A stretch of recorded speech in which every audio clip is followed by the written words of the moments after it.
मुझे दया आती है उन बच्चों पर जिनमें मेरा बच्चा भी शामिल है। मैं भी उसी समाज की पैदाइश हूँ, उसी समाज के दबाव मुझ पर भी काम करते हैं। और ये रिसर्च मैंने संयोग से अपने बच्चे की प्राथमिक शिक्षा के बाद पढ़ी, पहले पढ़ी होती तब भी मैं क्या करता, दिल्ली में आपको एक भी अच्छा स्कूल मिलेगा ही नहीं जो मातृभाषा में पढ़ाता हो। एक ऐसा माहौल है, मुझे दया आती है उन बच्चों पर। वो घर में जब 9-10 महीने के होते हैं या 3 साल के जब होते हैं तब वो स्कूल जाना शुरू करते हैं। 2.5 साल का बच्चा अपनी भाषा में कॉम्प्लेक्स सेंटेंसेस बनाना सीख जाता है अपने आप, बिना एक शब्द भी पढ़े लिखे। आप घरों में देखिए छोटे बच्चों को, अच्छे से वाक्य बोलेंगे। और 2.5 साल का बच्चा तो नए वाक्य बनाने लगता है, वो भी जटिल वाक्य, सरल वाक्य नहीं। उस बच्चे की इतनी गहरी पकड़ एक भाषा में हो चुकी है, एक भी दिन स्कूल नहीं गया है। और इसलिए मातृभाषा का अध्यापन जब स्कूल में होता है, टीचर को पता होता है कि बच्चे को भाषा पहले से आती है, इसे दुरुस्त करना है, सिखाना नहीं है जीरो से। और वो बच्चा बड़े अच्छे मूड से स्कूल गया, उसे मम्मी को टाटा किया, स्कूल जाके पता लगा टाटा नहीं बोलना, बाय बोलना है। उसकी दुनिया खिसक जाती है उसके पैर के नीचे से। वहां उसे पता लगता है कि भिंडी नहीं है, ये लेडी फिंगर है। तुम जो लाए हो आलू नहीं है, पोटैटो है। रोटी नहीं है, ब्रेड है। ठीक है, ब्रेड तो वो होती है नहीं, वो सब ब्रेड्स होती हैं।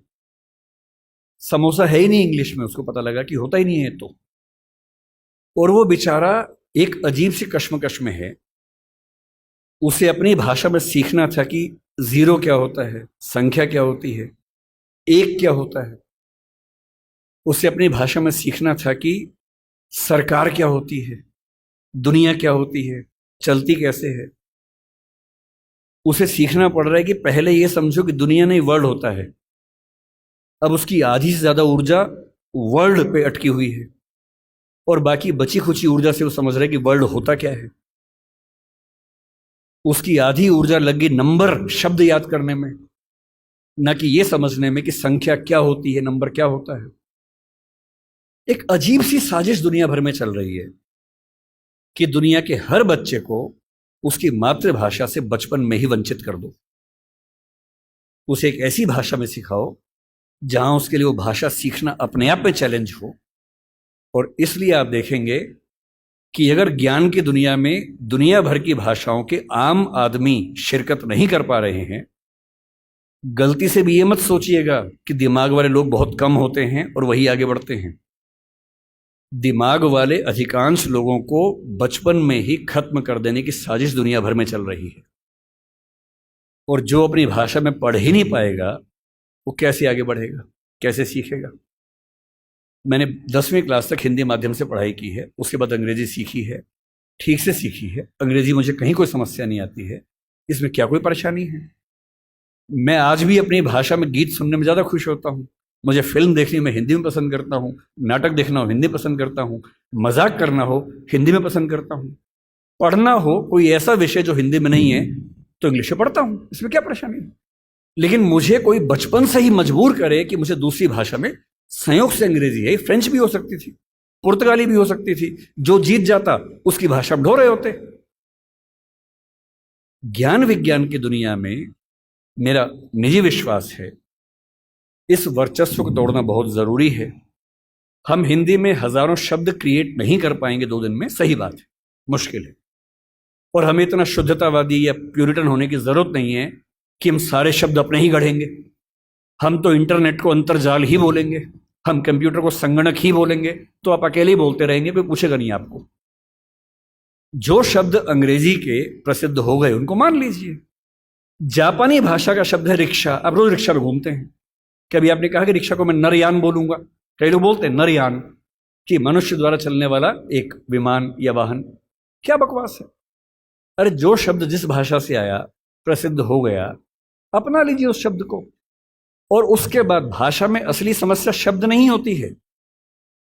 भाषा विज्ञान में एक होता है जिसको मॉर्फोलॉजी कहते हैं, एक सिमेंटोलॉजी होता है, लेकिन जो सबसे महत्वपूर्ण स्ट्रक्चर है सिंटेक्स है। सिंटेक्स का मतलब है वाक्य का निर्माण कैसे होता है, शब्दों का क्रम कैसे तय होता है। किसी नई भाषा को सीखने में सबसे बड़ी मुश्किल आती है सिंटेक्स सीखने में। आप हिंदी भाषा के सिंटेक्स में अंग्रेजी के शब्दों को शामिल कर लेंगे, रत्ती भर समस्या नहीं आएगी। और इसलिए जिसको हम कहते हैं कि अंग्रेजी माध्यम है और हिंदी माध्यम है, कहने की बातें हैं। मैं अंग्रेजी माध्यम में बच्चों को खूब पढ़ाता हूँ, 8-8 घंटे दिन में पढ़ाता हूँ, और वहाँ भी देखता हूँ कि जैसे कोई मुश्किल कंसेप्ट आता है, जब तक अंग्रेजी में पढ़ाने के बाद हिंदी में भी ना समझा दूँ, उनके चेहरे पर 12 बजे रहते हैं, क्योंकि वो हिंदी भाषी समाज के बचपन से लगातार हिंदी बोलने समझने वाले और अंग्रेजी माध्यम लेके एक ज्ञान की भाषा के तौर पर अंग्रेजी पढ़ने वाले व्यक्ति हैं। हंसी मजाक हिंदी में हो तो ठाके मार के हंसते हैं, इंग्लिश में हो एक आध हंसता है, बाकी इसलिए हंसते हैं कि हंसने की बात थी तो हम भी हंस लेते हैं। नहीं बात बनती। मन की भाषा, आत्मा की भाषा अलग भाषा होती है, ज्ञान की भाषा अलग भाषा होती है, इसमें कहां कोई दिक्कत है। और इसलिए मैं आपसे कहना चाहता हूं कि ज्ञान विज्ञान की भाषा के तौर पर, व्यवसाय की भाषा के तौर पर जबरदस्ती एक वर्चस्व का दौर चल रहा है जो खत्म होना चाहिए। मुझे खुशी है कि हमारी वर्तमान सरकार इस मामले में, मैं किसी राजनीतिक दल से ताल्लुक नहीं रखता हूं, मुझे ना सरकार का समर्थक माना जाए ना विरोधी माना जाए, क्योंकि मैं सच में दूरी बना के रखता हूं, बहुत दूर बना के रखता हूं। मैं मुद्दों पर तारीफ करता हूं, मुद्दों पर आलोचना करता हूं। भाषा के मामले में वर्तमान सरकार बेहतर काम कर रही है, ये सही बात है। कई स्तरों पर हमने देखा है। मेडिकल साइंस मध्य प्रदेश से शुरू हुआ, एक ही साल में एमपी में, यूपी में, उत्तराखंड में शुरू भी हो गया। और मैं कई साल से सोचता था कि मेडिकल साइंस में ऐसा क्या है जो हिंदी में नहीं पढ़ सकते। और सोचिए, डॉक्टर बनने के बाद करना क्या आपको डॉक्टर बन के आम आदमी का इलाज करना है। भारत की आम आदमी की हालत क्या है? डॉक्टर के पास जाता है, उसको एक वाक्य समझ में नहीं आता है। डॉक्टर 4 लाइन इंग्लिश के बोलता है, कुछ मुश्किल शब्द बोलता है, तो वो मान लेता है कि ज्ञानी आदमी है, ठीक बोल रहा होगा। उसे अपनी हेल्थ के बारे में एक वाक्य ठीक से समझ में नहीं आता है। किसी विकसित देश में चले जाइए, डॉक्टर की जिम्मेदारी होती है कि जब तक मरीज सारी बातों को ठीक से न समझ ले तब तक इलाज शुरू नहीं कर सकता है। हमारे देश में भाषा का अंतर ऐसा है कि मरीज अपनी बीमारी को ठीक से कभी समझ ही नहीं पाता है। ऑपरेशन तक की सहमति ले लेते हैं अंग्रेजी बोल के, वो समझ नहीं पा रहा होता, हाँ तो हो गया, साइन कर, हाँ साइन कर दिया। उसमें क्या लिखा हुआ है कि तुम्हारा ऑपरेशन करेंगे, तुम मर भी सकते हो, मर गए तो तुम्हारी जिम्मेदारी है। कुछ पता ही नहीं उस बेचारे को।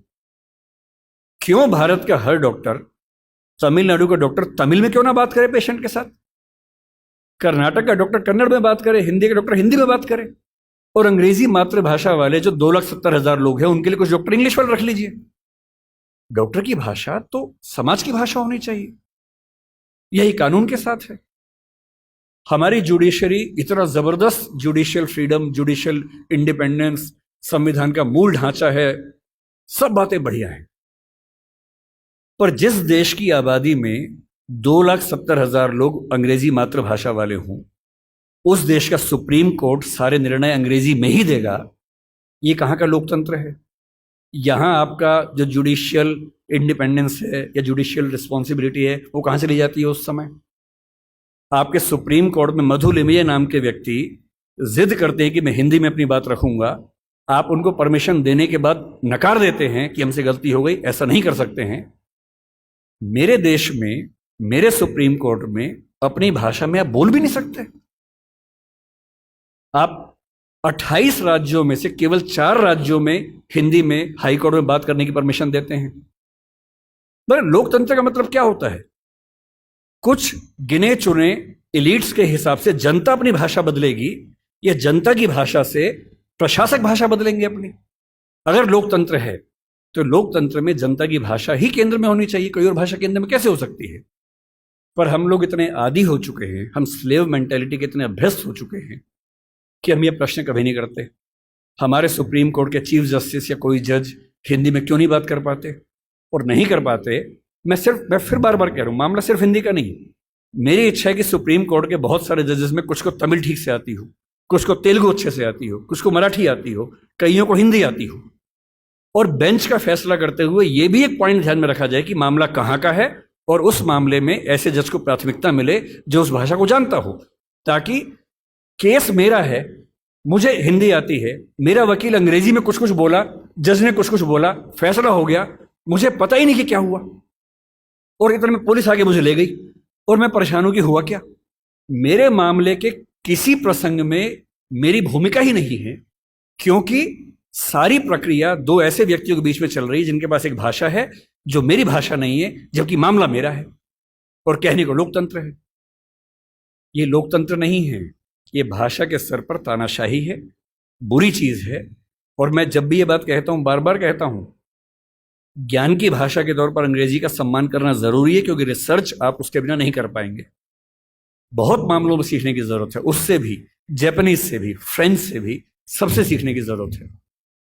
लेकिन आपके देश के सुप्रीम कोर्ट में, हाई कोर्ट में आपकी भाषा बात ना होती हो, ये बुरी बात नहीं है, शर्मिंदगी की बात है। हमें एक समाज के तौर पर शर्म आनी चाहिए, ये उससे कम बात नहीं है। इसलिए जब कोई मुझसे कहते कि राजभाषा के तौर पर आपकी क्या कल्पना है, 14 सितंबर का दिन आज है, हम आज के दिन ये सेमिनार क्यों कर रहे हैं? 14 सितंबर 1949 को शाम को 6 बजे एक फैसला हुआ था। एक अजीब सी अफवाह लोगों ने उड़ा रखी है। कहते हैं कि 14 सितंबर को मतदान हुआ कि भारत की राजभाषा कौन सी होनी चाहिए, हिंदी या अंग्रेजी। वोटिंग हुई, आधे वोट हिंदी के पक्ष में उठे, आधे अंग्रेजी के पक्ष में उठे, एकदम बराबर हो गया। कई लोग संख्या बोलते 77-77 हो गया। और तब स्पीकर ने, डॉक्टर राजेंद्र प्रसाद ने अपना कास्टिंग वोट दिया, क्योंकि उनके पास अधिकार है कि वोट डाल सकते हैं लास्ट में, अगर बराबर हो जाए तो, हिंदी के पक्ष में दिया, और इससे हिंदी भारत की राजभाषा हो गई। इससे बड़ा कोई झूठ नहीं है। ऐसा कुछ नहीं हुआ था संविधान सभा में, सफेद झूठ है। 12 सितंबर को शाम 4 बजे इस मुद्दे पर बहस शुरू हुई। संविधान सभा की डिबेट्स पढ़ के देखिए, 180 पेज की डिबेट है राजभाषा की, 180 पेज, 1-2 पेज का मामला नहीं है।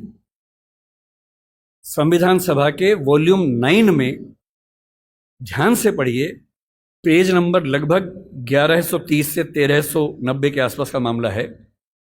180 पेज की डिबेट है, उसमें खूब मुद्दे हैं, छोटी मोटी वोटिंग हो रही है के मामलों में। संविधान सभा का बेसिक उसूल था कि अंतिम रूप से वोटिंग नहीं करेंगे, सहमति से काम करेंगे। वोटिंग बीच बीच में होती रही। पहला विवाद यह था कि राजभाषा कौन सी हो, हिंदी हो कि अंग्रेजी हो या हिंदुस्तानी हो। अंग्रेजी पर तो बात थी नहीं, हिंदी या हिंदुस्तानी। महात्मा गांधी हिंदुस्तानी कहते थे, पर 1949 में वो थे नहीं। उनका हिंदुस्तानी का मतलब था हिंदी उर्दू का मिक्सचर, जो देवनागरी और फारसी में लिखी जा सके। दूसरा स्कूल ऑफ थॉट हिंदी की बात करता था। अंत में सहमति बनी, हिंदी ही भारत की राजभाषा होगी।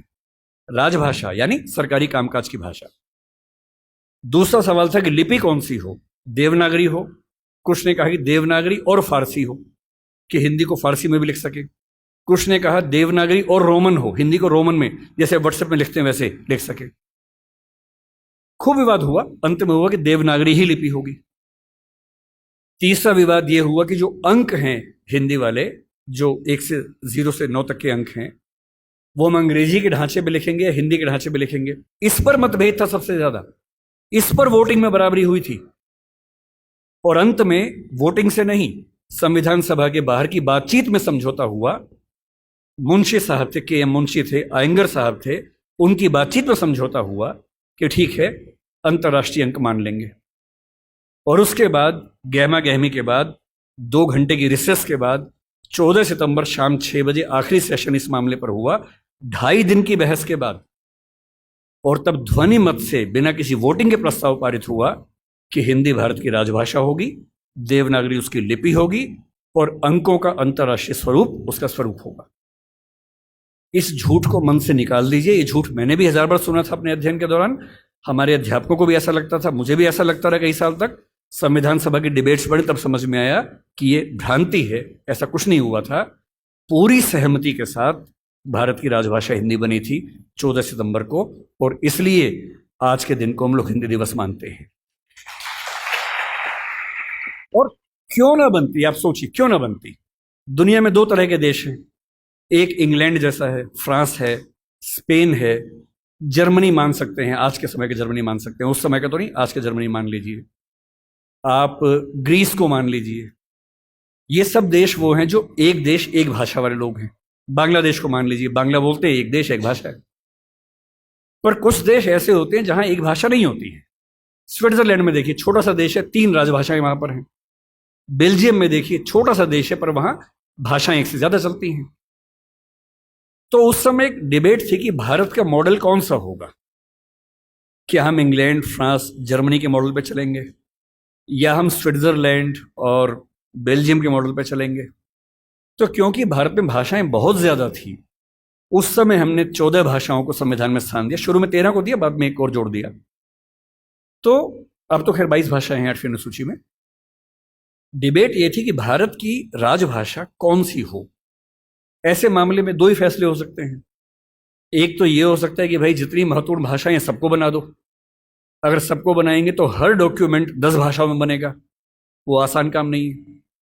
दूसरा, लोकतंत्र में क्या तरीका है, जिस भाषा को बोलने वाले समझने वाले सबसे ज्यादा हैं उसको बना दीजिए। यही सहमति बनी। स्वाधीनता संग्राम में हिंदी को राष्ट्रभाषा राजभाषा बनाने की बात किन लोगों ने की, आपने कभी गौर किया है? हिंदी को राष्ट्रभाषा बनाने के सबसे बड़े समर्थक कौन थे? महात्मा गांधी, गुजरात के थे, गुजराती आदमी। के.एम. मुंशी गुजरात के थे, पटेल गुजरात के थे, आज भी गुजरात के दो लोग लगे हुए हैं। हिंदी को भारत की राष्ट्रभाषा बनाने की जो बात आई है, हिंदी समाज से ही नहीं आई है। महात्मा गांधी गुजराती व्यक्ति होकर हिंदी के पक्ष में सबसे ज्यादा अड़े हुए थे। महाराष्ट्र में तिलक थे, सावरकर थे, वो मराठी की बात नहीं कर रहे, वो हिंदी की बात कर रहे थे। पंजाब में लाला लाजपत राय थे। आप बंगाल में जाएंगे, केशव चंद्र सेन से परंपरा शुरू होती है, सुभाष चंद्र बोस तक परंपरा जारी है, वो सब हिंदी की बात कर रहे हैं। पूरे भारत में, दक्षिण भारत तक में ये सहमति बन गई थी। महात्मा गांधी ने पूरी एक संस्था खड़ी की, दक्षिण भारत हिंदी प्रचार सभा। कितने साल तक काम करते रहे वहां पर। एक सहमति बनाई पूरे देश में, क्योंकि इतना बड़ा स्वाधीनता आंदोलन बिना एक भाषा के नहीं चल सकता। बेबीलोन की कथा बन जाती, बाबेल जैसी, कि सब लोग अलग भाषाएं बोलते हैं, लड़े कैसे अंग्रेजों से। इसलिए कांग्रेस ने 1915 के आसपास से ही भाषा पे काम करना शुरू किया और ये मान लिया कि जब तक अंग्रेजी में काम करेंगे वकीलों का आंदोलन रहेगा, जनता का नहीं बनेगा। वो वकीलों का आंदोलन जनता का आंदोलन तब बना जब लोक भाषाओं में लड़ा गया, और लोक भाषाओं में सबसे बड़ी भूमिका हिंदी की रही।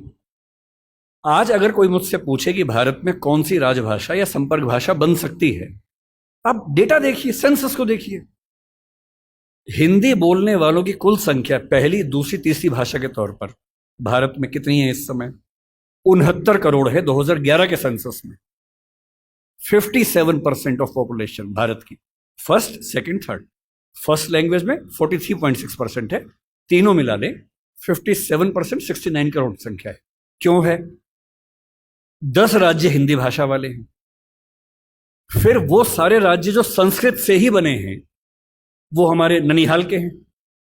इसलिए आप महाराष्ट्र जाएंगे, क्योंकि मराठी संस्कृत से बनी है, आपको मराठी हिंदी में दिक्कत नहीं आती, क्योंकि दोनों की रूट सेम है। यही गुजराती में है, यही पंजाबी में है, यही सिंधी में है, यही असमिया में है, यही ओडिया में है, यही बांग्ला में है। ये सातों राज्यों की भाषाएं संस्कृत के रूट से बनी हुई है, इसलिए हमारी रूट सेम होने से दिक्कत नहीं आती है। केवल दक्षिण भारत की चार भाषाएं मुख्य रूप से, और उत्तर पूर्व की, असम की आगे की भाषाएं। उत्तर पूर्व में भी आप अरुणाचल प्रदेश जाइए, हिंदी में कहीं कोई दिक्कत नहीं है। अरुणाचल प्रदेश में बड़ा आश्चर्य की बात है कि हिंदी सब बोलते हैं। अंडमान निकोबार जाइए, हिंदी सब बोलते हैं, वहां पर कहीं कोई समस्या नहीं। हैदराबाद में हैदराबादी हिंदी चलती है। मुंबई मराठी क्षेत्र होकर हिंदी का गढ़ बना हुआ है। और जो दक्षिण के 4 राज्य हैं उनमें भी, क्योंकि 10वीं क्लास तक हिंदी आमतौर पर स्कूल में पढ़ाई जाती है, तमिलनाडु में कुछ गांवों को छोड़ देंगे, मैं पूरा भारत ठीक से घुमा हुआ है, और मुझे आज तक हिंदी से काम चलाने में दिक्कत नहीं आई। 69 करोड़ की आबादी, 121 करोड़ में से आज 145 करोड़ हैं। ये संख्या मिनिमम आप मान के चलिए कि 75 करोड़ के आसपास होने वाली, 80 करोड़ होने वाली है। इस 69 करोड़, अगर मैं 2011 की बात मान लूं, तो तुलना में कौन है? नंबर 2 पर कौन आता है? बांग्ला। हिंदी में कितना है? 57% है। बांग्ला में कितना है? 9% है। आप किसे बनाएंगे राजभाषा भारत की? संपर्क भाषा किसे बनाएंगे? 57% के बाद सीधा 9% है। नंबर 3 पे मराठी आती है, अभी आ गई है। पहले नंबर 3 पे तेलुगु थी, अब मराठी आ गई है। कितना है? 8.7% है। नंबर 4 पर तेलुगु है, 8% के आसपास है। यानी एक भाषा बोलने वाले 57% हैं। नंबर 2 वाले 9, 8.7, 8, 6, 4, 3। क्या लोकतांत्रिक तरीके से कोई कंपटीशन बनता है किसी तरह का? और संपर्क भाषा संविधान लिखे या ना लिखे, संविधान में लिखा भी नहीं है। संविधान में कहीं नहीं लिखा कि भारत की संपर्क भाषा कौन सी है, ना लिखा है भारत की राष्ट्रभाषा कौन सी है, केवल लिखे भारत की राजभाषा कौन सी है। 14 सितंबर को हुआ था, उस समय आर्टिकल 301 था, लेकिन जब संविधान फाइनल हुआ तो आर्टिकल 343 से 351 तक का हिस्सा जो अंतिम प्रारूप संविधान का बना उसमें राजभाषा का है। भाग 17 है, जो प्रारूप में भाग 14 था। इसलिए हमें डरने की जरूरत नहीं है। हम स्वाभाविक तौर पर भारत के भाषा के डेमोग्राफी के नक्शे में सबसे बुलंद आवाज हैं, तो हमारी आवाज की पहचान होनी चाहिए। हमें खौफ किस बात का होना चाहिए? क्यों मिरांडा बनने की जरूरत है भाई? अपने धौस में रहिए, आत्मविश्वास से भर के रहिए।